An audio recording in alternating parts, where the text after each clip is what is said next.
All right, guys, another episode today. It's been about a month, I think, since we did our last one, but today we are going to discuss rugby. I know rugby is more of a topic for you both. I'm more of a casual rugby fan, I'd say, following the World Cups and so on. Before we get kicked off with rugby, I do want to just discuss the game. Obviously, a couple of hours ago, well, it finished actually not that long ago.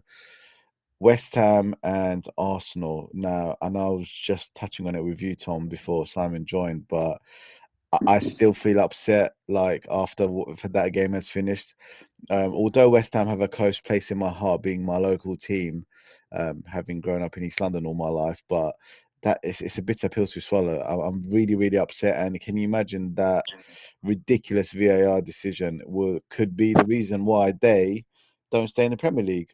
So it's yeah, I don't know what both your thoughts are on it. If you watched it, I know you didn't, Tom. You were sort of following it. McSweeney, did you watch it? Yeah, caught the last half an hour, and yeah, I think again, as soon as it goes to VAR, you think they're in trouble here in terms of equaliser. And I think the amount of I think you guys were talking about it when I came on, but like the amount of infringements that were going on, Yeah, yeah, people just exactly. knocking each other off and wrestling each other to the ground. It's like you could have. I think was it Gary Neville saying that was like the arm around Raya was like the first offence. Yes, so Rice has also got a hold of one of their players. That's also technically a foul. But Yeah, then, as I was saying to Tom, fucking the guy who's sort of got his arm on Raya, Odegaard's got his arms all over him. Then you've got another yeah, Arsenal player behind him, Havertz, and they're all pushing into each other. It's fucking football. It's a contact sport for fuck's sake. It's just for that decision to be the reason why again they go down, or they lose out on that point. It is just an absolute travesty, in my opinion, and it should never happen. Um, yeah, I'm really upset. Obviously, I fucking hate Arsenal. Don't want them to win the league, but that was my um, concern actually.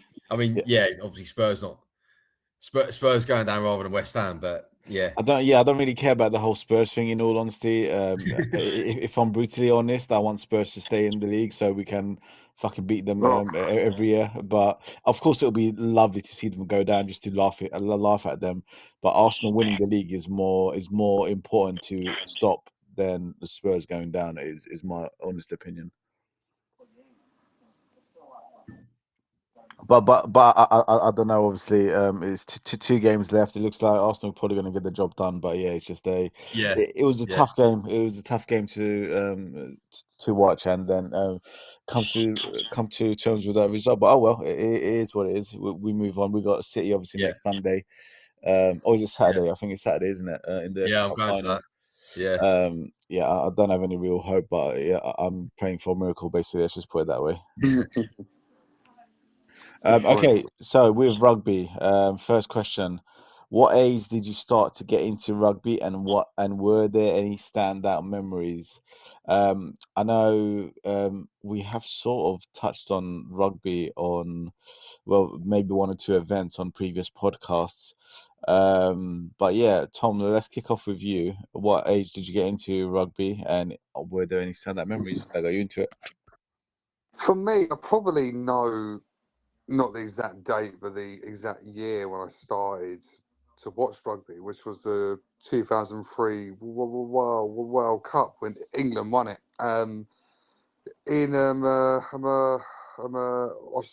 Australia, and that was um, I remember going to school and watching the actual final, and that was, I mean, Simon, what month was that? You would probably know. I'm sure it was about maybe October, November, probably November time actually, because you're thinking that's like the that's getting towards the end of the winter in Australia, or Yeah, that's what I kind of was like thinking. nearest to summer actually, really. Yeah, that's what I would think. I Was was it? Was it? thinking of. Just on that, was it not on a Sunday? On a Sunday morning, I seem to remember it being on a Sunday morning.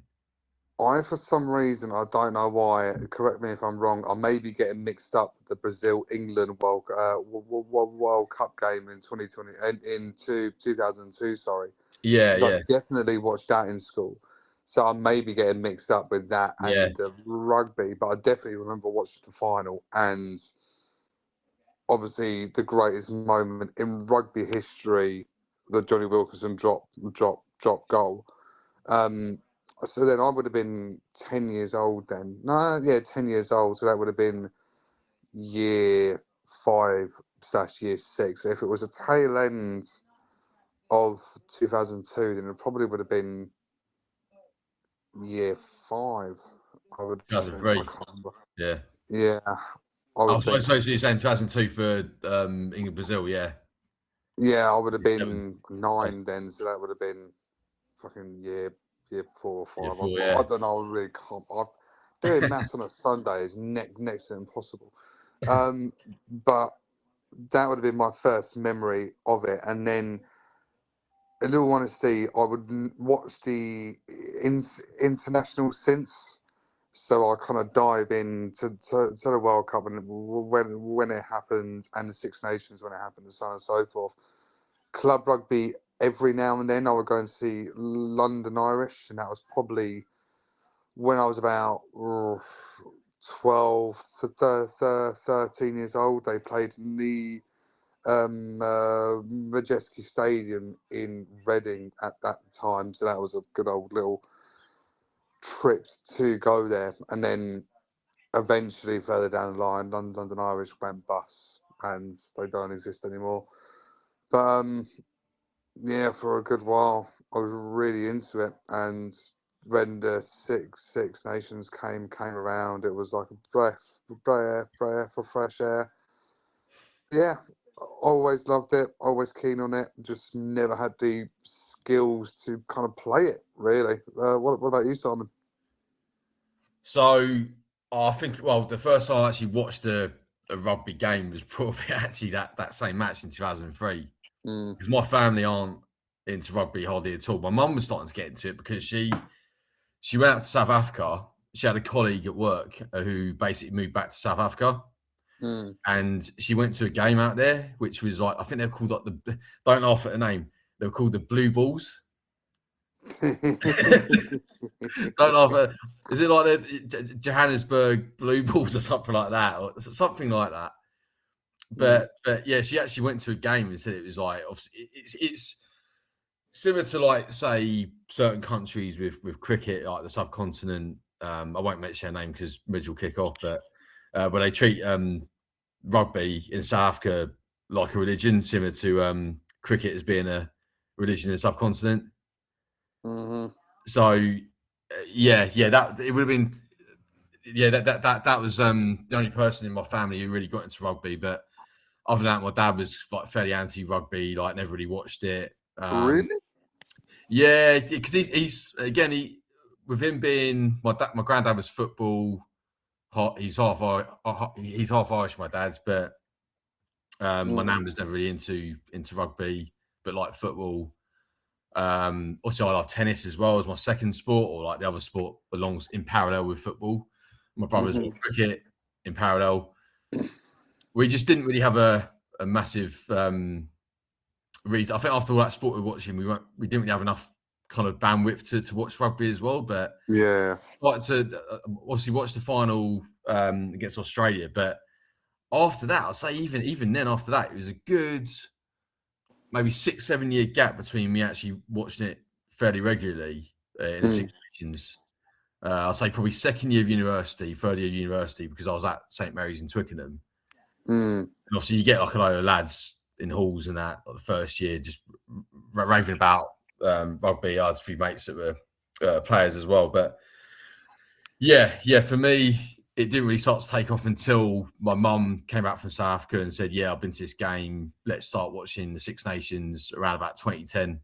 And actually, I'll say ever since around about maybe 2014-15, I've been watching it virtually every year. yeah. It's kind of like a staple thing, isn't it? I mean, it's a continental tournament only between 6 teams, Yeah, but it's got that rivalry about it. It's got that brute force about it. You don't know which way it's going to go because you can have 4 teams going into it, all fighting for the Six Nations and the Championship and the Triple Crown too.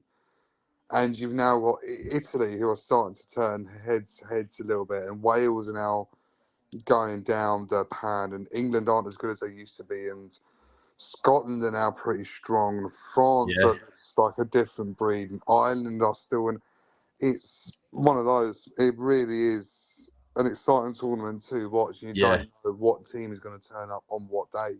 Yeah, because Italy only got incepted into it in 2000, I think. They did, yeah. It used to Yeah. be, did it used to get called the Five Nations?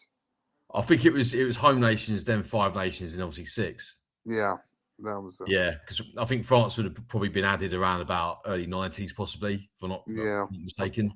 Yeah, when they were starting to become a pretty decent team, yeah.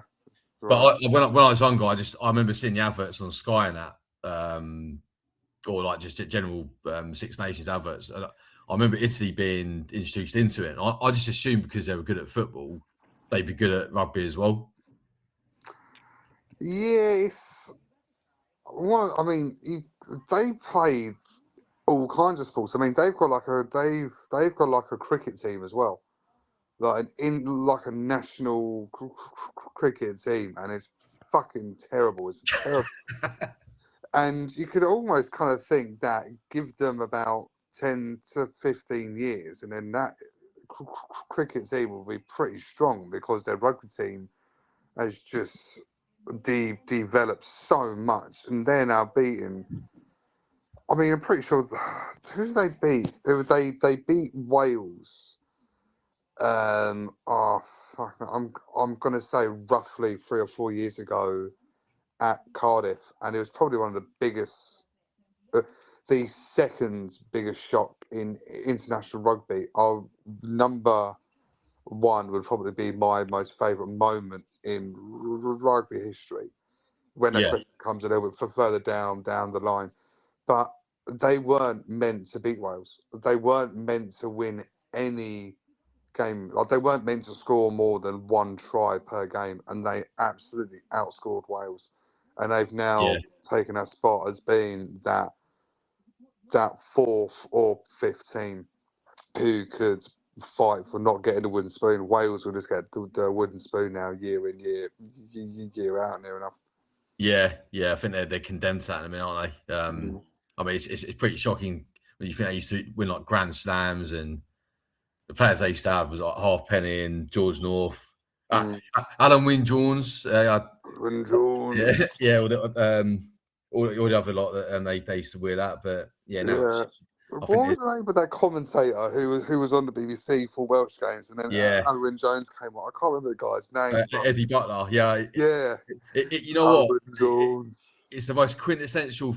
You talk about like the winter, the rugby. That Yeah. time of year, I used to love it, even being down the pub and just hearing his booming Welsh voice. Oh, he's got a quality voice. Yeah, and he passed away, didn't he? He was quite young. I don't think he was old, but Yeah. yeah, that was like the sort of like the quintessential British watching a rugby. Yeah. With a pint of Guinness, even though I'm English. Yeah. Yeah. Oh, mate. Yeah. Good. Well, earliest memories are probably going to be similar to you guys to 2003 World Cup. However, the 2007 World Cup, I sort of remember it a little bit more. Obviously, you had matey from South Africa with the blonde locks, Montgomery, I think his name was, when they won it, and he was that sort of front and center, their main player, top scorer, and everything. So I do remember watching a lot of the 2007 one. And again, I think I mentioned this to you guys already. I did used to watch the Six Nations quite a bit, like year in, year out, when it used to be when it used to be on. But I've not seen it. Like, I don't know the last time I actually watched the Six Nations game. Probably been about over 10 years. I just got no interest in it anymore, if I'm honest. So I just literally wait for the big tournaments, the World Cups and stuff. So obviously back in 2003 as well, you had our good friend Meadows running around as a ball boy. So you know How was he?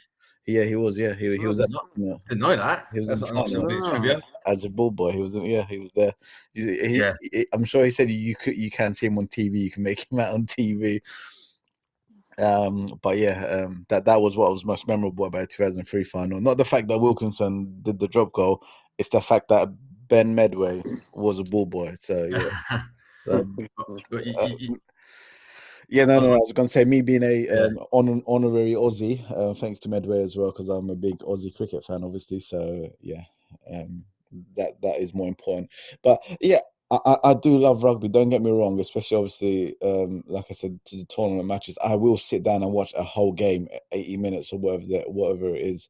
So it's not like I don't have like. I've not seen a single like non-international game, like not a single one. I've got no interest in that at all. So yeah, I would class myself as a very much a casual international, major tournament watching fan. So yeah. Cool.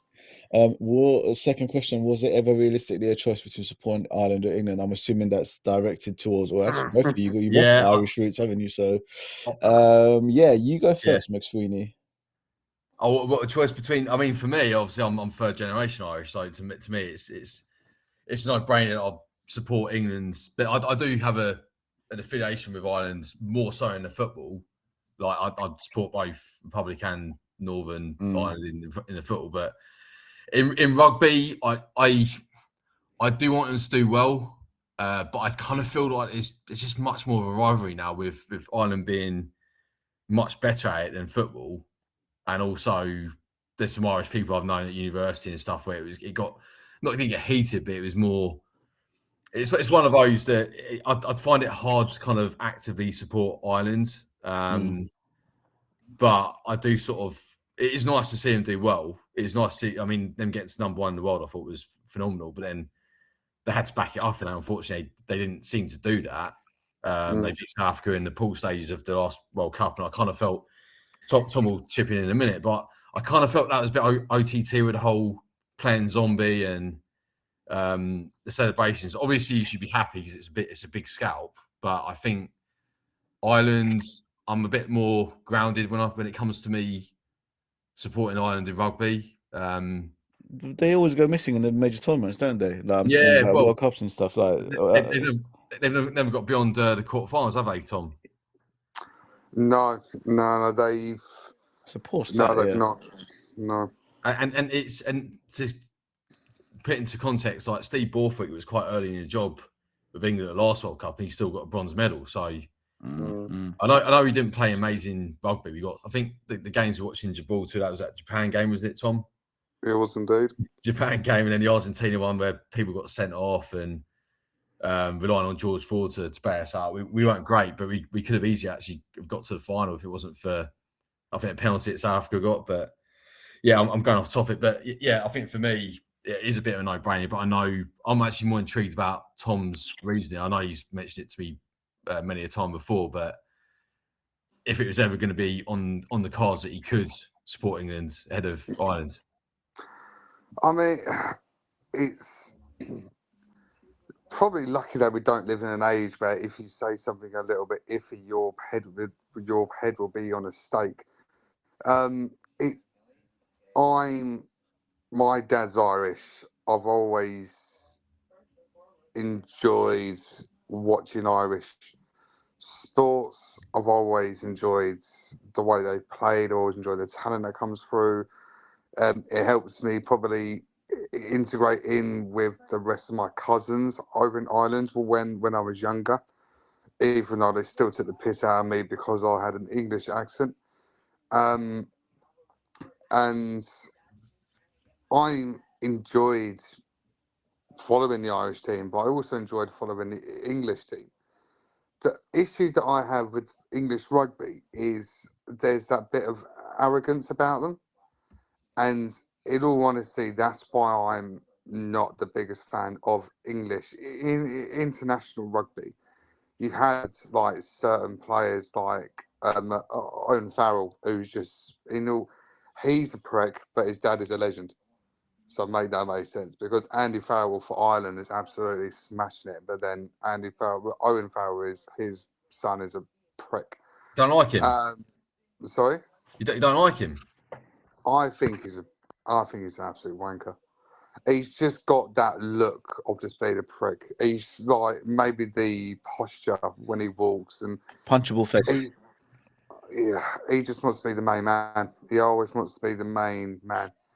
Um, I I love him with a passion because I think they're legends as well. But like Martin Johnson, I thought was just maybe the way that he looks because he had like the cauliflower ear and he looked like an ogre when I was younger. And even Lawrence Di Lalio as well, the exact same. He looked like a fucking ogre as well. But you know, they're legends of the sport. But it's just they had arrogant players. Mike Brown as well, who's just he thought he was a bee's knees, but he was basically like 2 foot tall. There's just that arrogance about him. There really is. When the Six Nations is on, my dad will always send a message about a result that England have done, as in pointing out that I'm an English fan. But I've never really been an English fan. I've always been an Irish fan. Like I said, then I kind of stick it to him saying, "Oh, I think we will get a good result against." Da, da, da. Yeah, But then it would put it back on me being English. Is that bit? There's that kind of dynamic, a little bit of banter.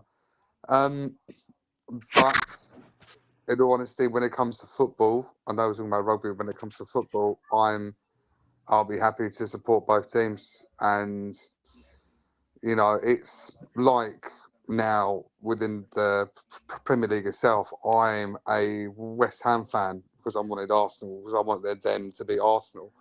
But tomorrow I'm going to be a Leeds fan because I want them to be Spurs. These are teams that we should not be supporting. These are teams that we should not be backing.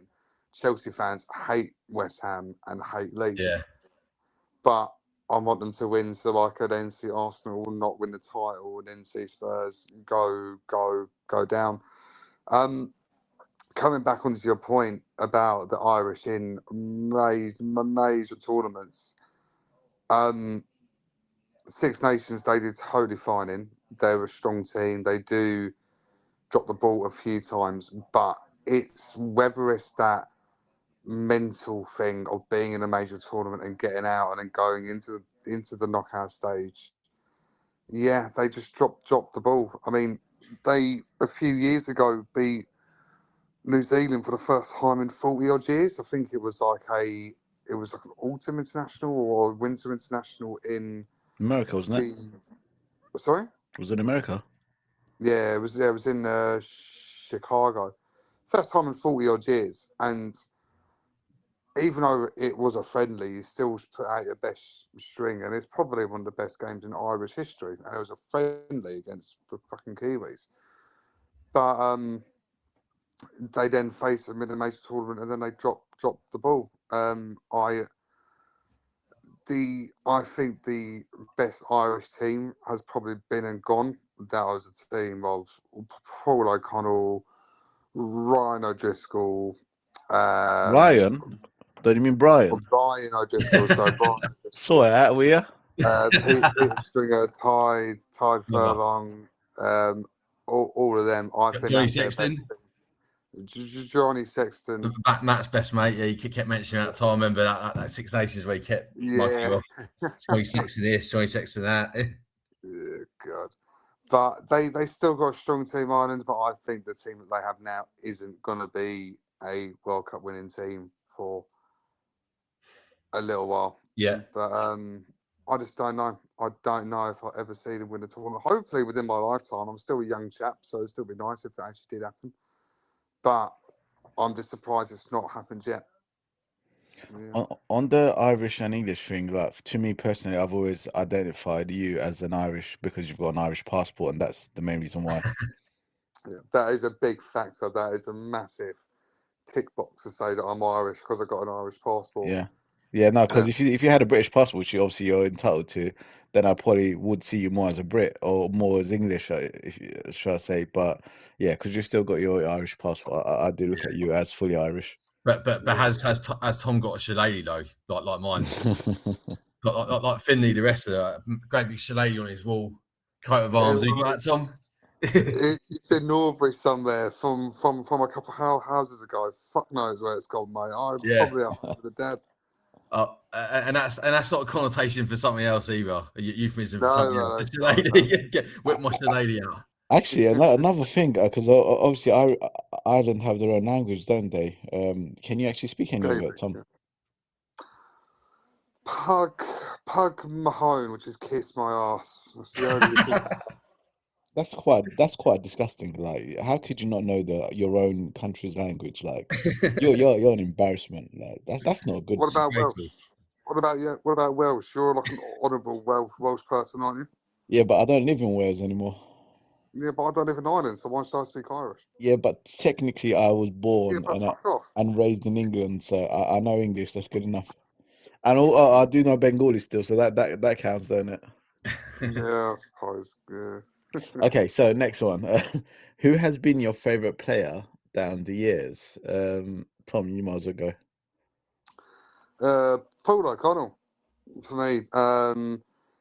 He he was a. I'm pretty sure he stayed at Munster, which was it's a province, not it's a province in Ireland, not just a made up name for the actual club Munster, but then swap out the O for a U.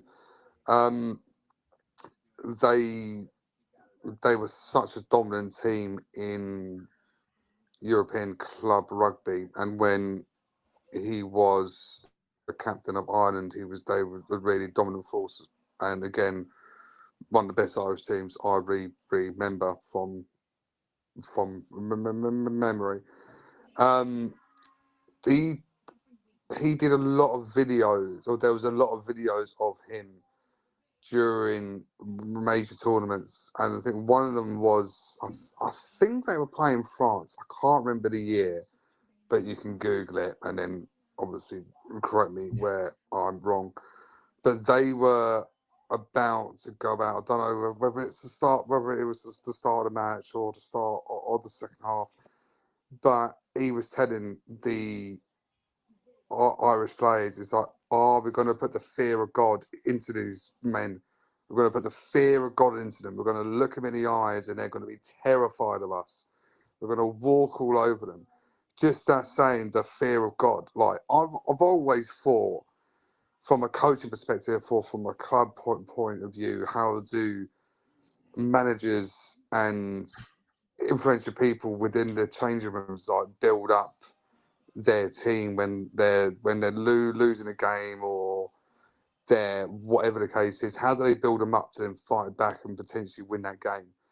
And Paul O'Connell just constantly had it on drip all the time. He was the loudest man, he was the biggest man, and he was a leader. He was an absolute leader, and he's probably my most favouriteest player in rugby history. What about a non-Irish player? If I had to put him on the spot. Non-Irish player. Hmm. Hmm.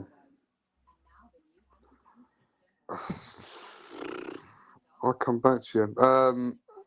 Alwyn Jones. I mean, how many times did he play for Wales? About 200, was it? I mean, he seemed to be around. Looked exactly the same, didn't he? With that, Oh, is he, it like thing about tapes around his head? You know, he's just that absolute beast, wasn't he? yeah. It kind of feels like you could put anything on your head when you go out there. You could sprinkle yourself with like a little bit of glitter, and no one would bat an eyelid. The amount of Yeah, shit that they just put on their head.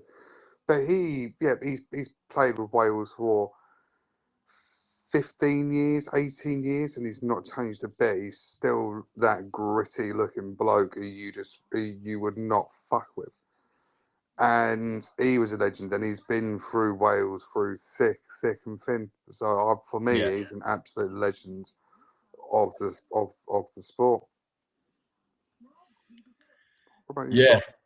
yourself? I'd go for, well, if it's a non-English one, I'll go non-English first. Actually, I'll say possibly Dan Carter. Oh, good shout. So a mate I used to live with at university for first year. We were on YouTube, yeah, and he goes, "Have you?" He's saying about rugby and like talking about Johnny Wilkinson, and then he goes, "Well, have you seen Dan Carter's kicking, like his penalty kicks?" I was like, "No," and the ridiculous angles that you'd be scoring from, just out of this world. But yeah, I'd say probably an All Black like him would come into it.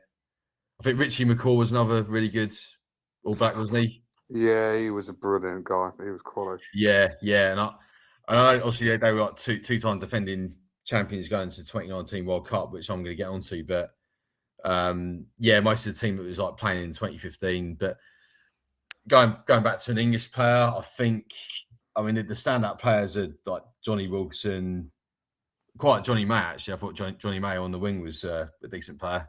He was a nasty bastard, wasn't But Johnny May, he? Yeah. I think he had like the perfect build, didn't he? He was big, but he was like athletic. Is he the one who had the massive bust up in that friendly with Samoa? He might have done, but I thought he was normally quite like placid. I thought it was people like Joe Marler that used to kick off. No, see, Marlow was he always did it for shits and giggles. He was never serious about it. And he always had a massive smile on his face when he was like in fights or whatever. Yeah, I remember seeing Joe Marler and James Haskell one time in a club game, and he was winded up. And it's not difficult to wind up James Haskell, but No. he's the most angry looking bloke there is, isn't he, James Haskell? I wouldn't like to. Apparently, he's a DJ, and I wouldn't like to go up to him and ask for a song. I think he'd probably give me like a death stare. But yeah, I think Johnny May. I thought he was quite a polished winger, isn't he? Because I think people who play on the wing are normally quite athletic and sort of not absolute beasts, but they're well built. I think it was a one-off. I think they were like the ball was up in the air. Yeah, and he basically gored the guy mid-air. So it was a straight red card, no matter what. And then it just kicked off. There were punches thrown. There were people thrown here, there, and everywhere. And he just got a red card. I think the other guy who was in the fight with him got a yellow actually, or maybe a red. But it was one of the nastiest kind of injuries you could see in rugby. I'll have to have a look after this, but yeah. So I say Johnny Wilson, Johnny May, Jason Robinson, because obviously he scored an important try, didn't he, in that final? His reaction after it was like, "We're going to do this," like that massive roar that he did.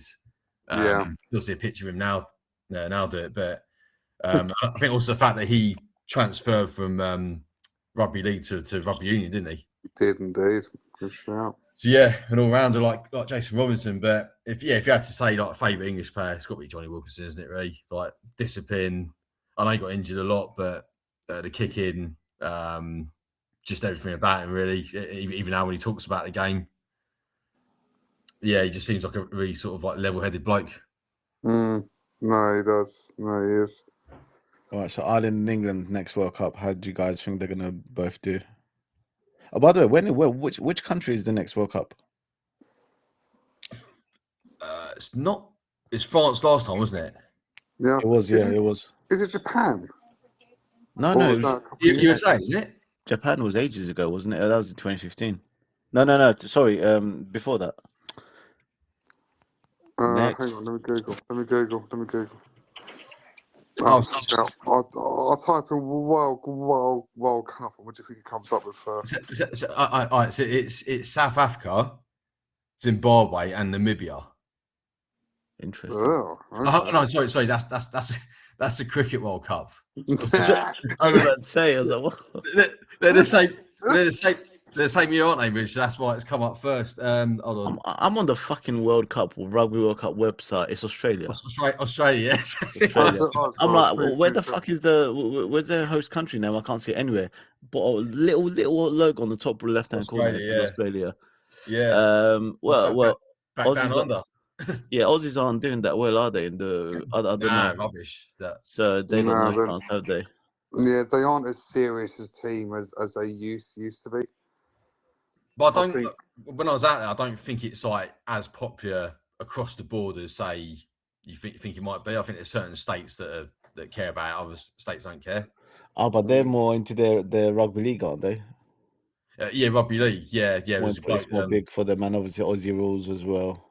Yeah. Yeah, So it kind of takes third oh priority mate, to oh mate, most I think it's even lower than third. If I'm honest with you, or cricket will come cricket. Yeah. higher as well. When it comes to those guys out there. So yeah. So Mm. yeah, what do you both think in terms of Ireland and England and progress in that tournament?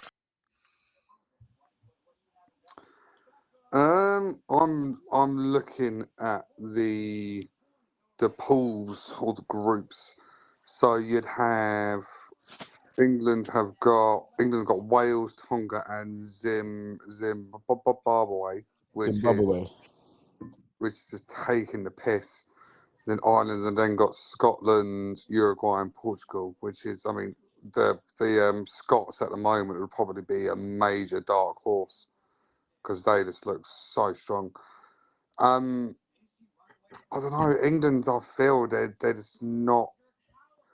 They're not as strong. I mean, they have the right coach, but I just don't think they got the right players.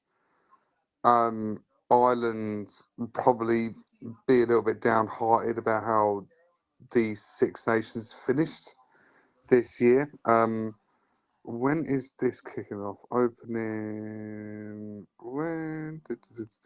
So the scene when the World Cup starts 1st of October next year. So we've still got a Six Nations before the World Cup kicks off. In current stead, I'd say Ireland would probably get further than England, but World Cup mentality, England are stronger than Ireland. Mm, So it can go either way, but we still have a Six Nations beforehand, and it doesn't just depend on how those teams play and what they win. It could depend on if anyone gets injured during that. Because if you blow out your knee, if you blow out your shoulder, your back, you're fucked. You're completely gone, and that could then change the way that your team plays. So I think Ireland this year will go further, but again, World Cup mentality. I couldn't tell you. Couldn't tell you. What about you, Simon? Well, yeah, we've actually had shocking Six Nations and that. I got the feeling it was one of those. I think we might have had one back in about 2015 or 2016, where I think it's just before Eddie Jones came in, but where it was just really poor. And I actually might be a bit later than that. I think he started really well and then he sort of tailed off for about one season, I think it was. But yeah, I still back England to do as well, if not slightly better. But I don't think, unless there's a dramatic turnaround next year, I don't Mm, think they'll get further than semi-finals. But you never know. You never know. Sometimes we got to the final by accident, really, like 2007 that Mudge mentioned earlier mm. against South Africa. And it's always either South Africans or the Aussies that we play in the final. But yeah, I think if I was to say now, maybe quarterfinals, but that might change if you were to ask me in a year's time. But also, uh, there's the Nations Championship as well. Have you heard of that? Yeah, Nations Championship is that a mixture of the southern and northern hemispheres? Yeah. Yeah, I think they did that a couple of years ago, didn't they? They started it, or am I making that up? Well, I thought that was the friendlies because they have like the summer friendlies, and then obviously they have like the Lions every 4 years, 5 years, is it? 4 years. Yeah, and 4 then years. they then do the Rugby Championship, which is the southern hemisphere of New Zealand, Australia, Argentina, and South Africa. So if you think that we've got a we've got a tournament of really small teams, only six. They got one of only four. So and that kind of tops and tails between New Zealand and South Africa, who wins that, and Yeah. Argentina along with Scotland. I mean, I don't know how far they're going to go because I think they're going to be unstoppable teams. I think they're going to be so strong and it's going to annihilate teams. Um, but yeah, I don't know. In honest opinion, I don't even know who's in good form at the moment. I'll say between South Africa and New Zealand, but again, you don't know what team's going to turn up. Yeah, well, Okay. South Africa now that they've won the most, haven't they? So I think the fact they defended it, but won the last two, and then prior to that, New Yeah. Zealand won the last two before that. So I think you'd be a brave man to bet against Yeah. Evosi. I mean, to be honest, I completely forgot France. France annihilated the Six Nations, and Yeah, but I still feel with France again, they just don't quite have it mentally. Six Nations, yeah, but it's they're kind of like similar to Ireland, aren't they? Really dominant in Six Nations, but yet not the quite there. rest of it not quite Yeah, there. and Yeah. was it last time? Was it Dupont got injured? Wasn't it the last World Cup? Yes, I'm pretty sure. Yeah, Yeah, pretty and sure. that kind of derailed a lot of their hopes, wasn't it? It did. Yeah. I mean, yeah, it did quite a bit. But we'll see. Yeah, It's going to be interesting. It's going to be interesting. yeah. Final question. Favorite match of all time? Tom, you go. Um, Japan against South Africa in the God. What year was that? Now that was in 2019. Brighton. Yeah, they were 500 to 1 to win that game, and that was their first World Cup game as well. And this is South Africa. This is how do I compare it? I mean, no, not. Um, I mean, it wouldn't be that far away from like Andorra beating Argentina in the football. To be honest, it was one of those where you go, how much are South Africa going to beat them by? Because it would have been like an exhibition game for them. They should have been 40, 50, 60 points up at half time. It should have got into triple figures. Yeah, And this team full of nobodies, potentially your typical lawyers and policemen and PE teachers and immigration officers or whatever you want to call them, who literally work in Japan. They ran them rugged. They like South Africa didn't know where to turn. They didn't know what plays to make. They didn't know what passes to do. They constantly conceded penalties. They put the pressure on South Africa. It was such, and they then scored a try in the last minute of the game. So South Africa couldn't do anything about it.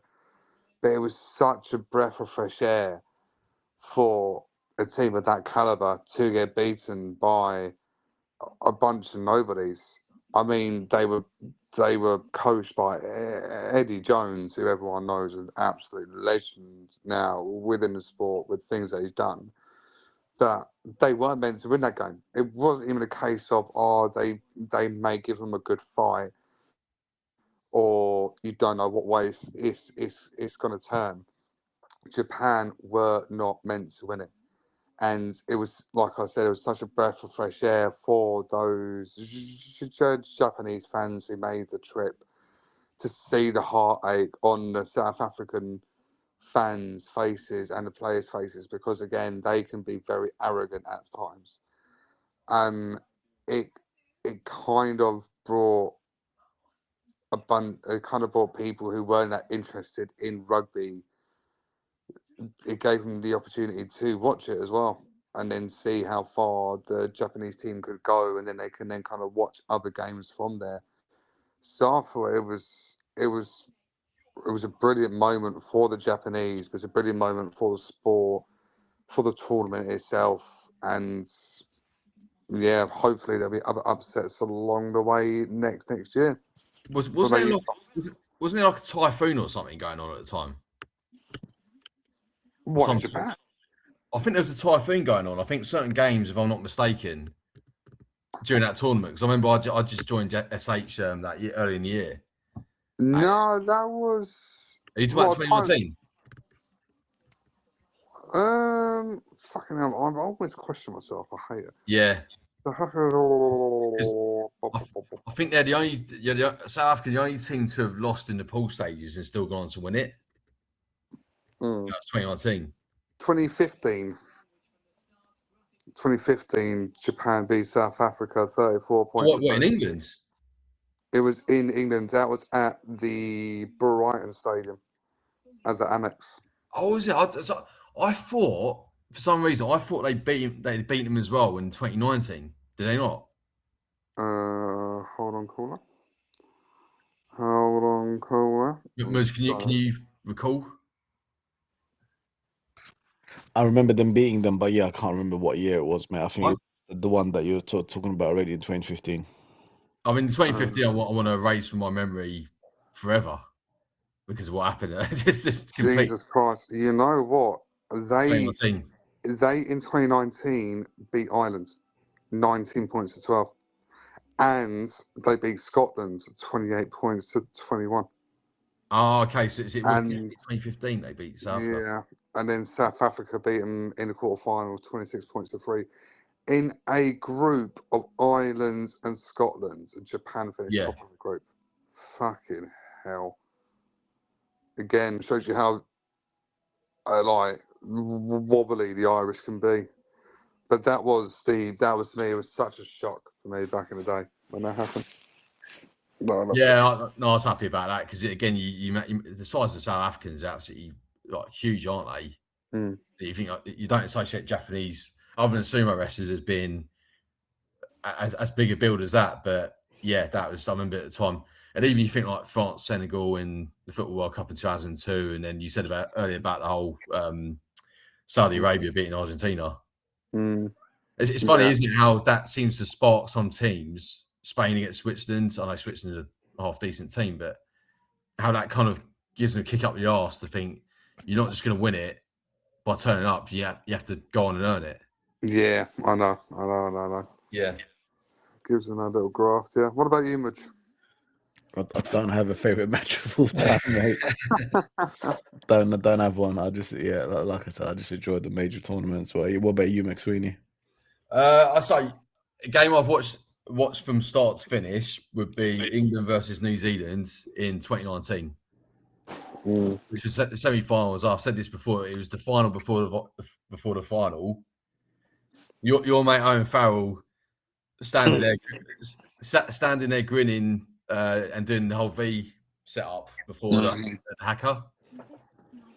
But just everything about it, the way that was handled, and also the performance itself. I think even as a guy, is it Sean Fitzpatrick, the pundit? Yes, yeah, correct. Yeah.